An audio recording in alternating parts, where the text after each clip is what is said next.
actualizar la fe.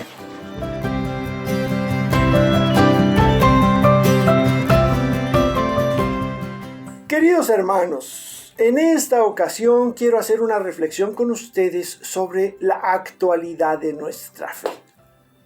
Caray, me podrían decir algunos, ¿qué es eso de la actualidad de la fe? ¿Es que la fe puede quedarse desactualizada o volverse obsoleta? Son preguntas interesantes. Las personas requieren del bautismo para recibir la fe. La forma más común de hacerlo es dando el sacramento del bautismo a los fieles de la iglesia. Y de aquí arrancamos. Nuestros fieles están conservando la fe recibida y se está quedando como una fe de recién nacido. Chiquita, chiquita, chiquita. La fe hay que ejercitarla para hacerla crecer.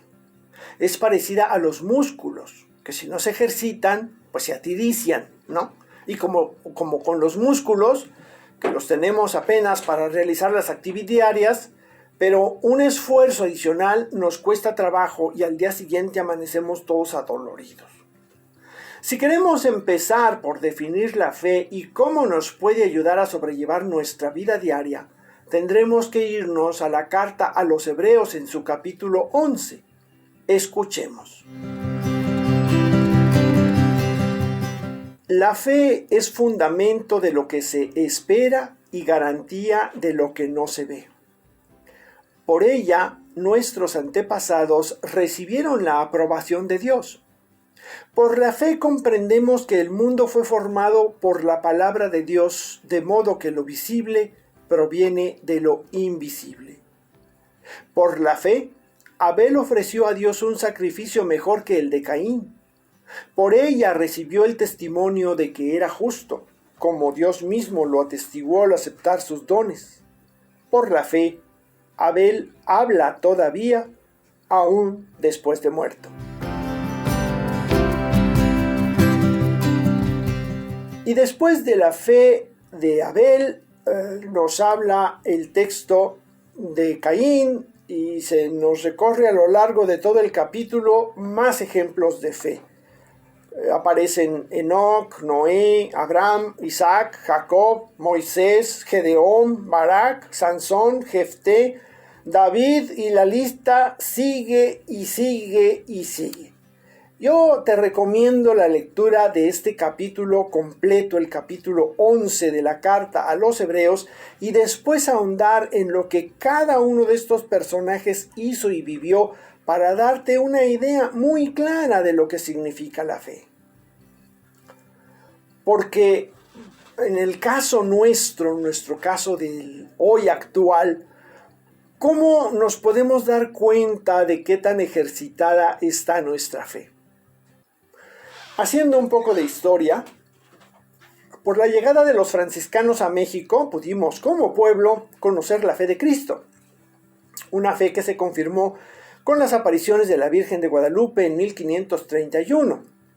Y después, los siguientes 400 años, la fe vivía en los fieles a través de la vida cotidiana. Las imágenes de Dios y de los santos, la forma de vivir, de vestir y hasta de saludar estaban impregnadas de Dios. Pero poco a poco el ejercicio de la fe se ha ido diluyendo hasta dejarla fuera de la vida diaria y relegarla a los domingos y fiestas de guardar.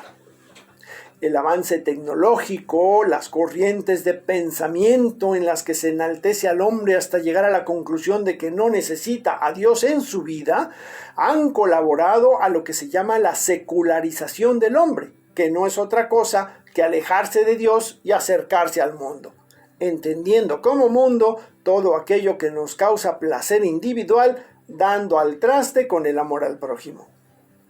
Cada vez más en el mundo aumenta en número las personas que no se identifican con ninguna religión o dicen no tener ninguna creencia.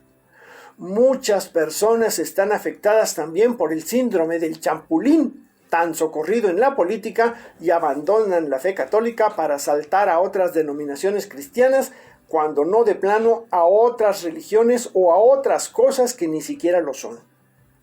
Y esto, como en la política, nos habla más bien de falta de convicciones hacia el lugar o partido o religión en la que se esté. Tuvieron que pasar más de 400 años desde el suceso de Tepeyac para que la iglesia abriera las ventanas y compartiera con todos los fieles las riquezas de nuestra fe. Pero para entonces ya nos habíamos acostumbrado a no leer, a no investigar, a no conocer. Y llegamos a convertir la fe en una tradición, en una costumbre, en una rutina que se vive porque sí, ¿no? Por eso estamos viviendo el rechazo a los intentos de evangelización. Los novios buscan las pláticas prematrimoniales más cortas posibles y asisten no por fe, sino porque es un requisito.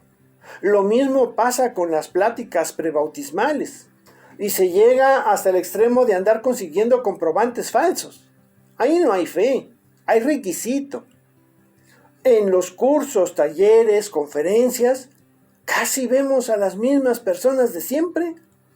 Y si nos adentramos en las parroquias, por delante de sentir el privilegio de participar en las actividades parroquiales, está el jaleo que genera discordias, envidias y pendencias. Que si tal coordinador, que si tal integrante, que si el padrecito, que si esto, que si el otro. Se nos olvida para quién estamos prestando el servicio que prestamos. Allí no hay fe, no hay ejercicio de la fe. Parece que no acabamos de creer que es a Cristo, que está vivo y está entre nosotros, es para quien trabajamos. Lo demás no debería importar. Pero la realidad es que sí nos importa y a veces nos importa mucho. Y a eso hay que adicionar la preparación de los servidores. Hay lectores que no van a cursos porque ya tienen 30 años de lectores. Ya me la sé. Igual pasa con los ministros extraordinarios de la comunión o de liturgia o de catecismo. Incluso quienes ayudan en los servicios como misas, funerales, bodas y se mueven también como autómatas. Te invito a que pongas atención un día en una misa, cualquier misa de domingo.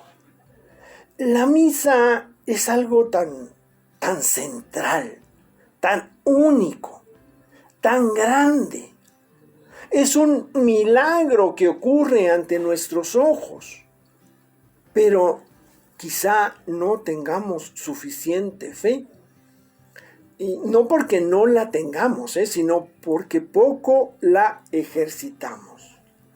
El Evangelio de San Juan nos dice en el capítulo 4, si conocieras el don de Dios y lo que sucede en esa hora de oración que es la misa, pues no llegarías tarde.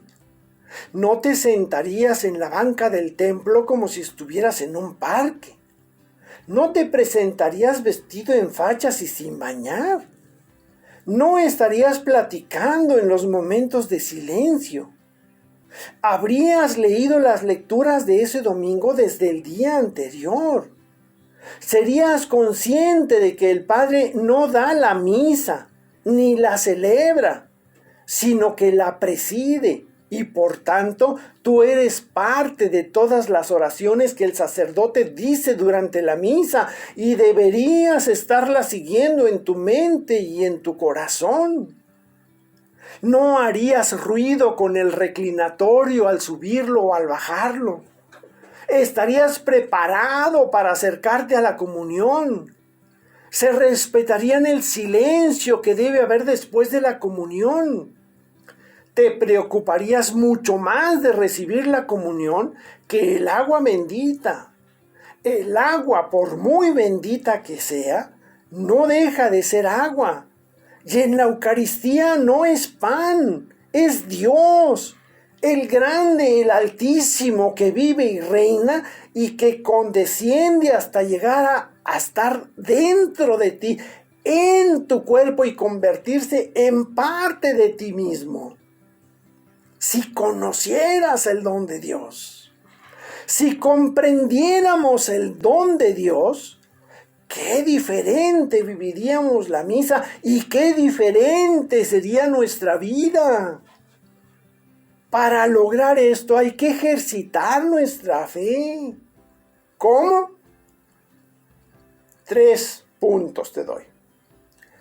Primero, saber. Hay que leer, hay que informarse. El periódico Presencia es una excelente fuente de fe y de obras.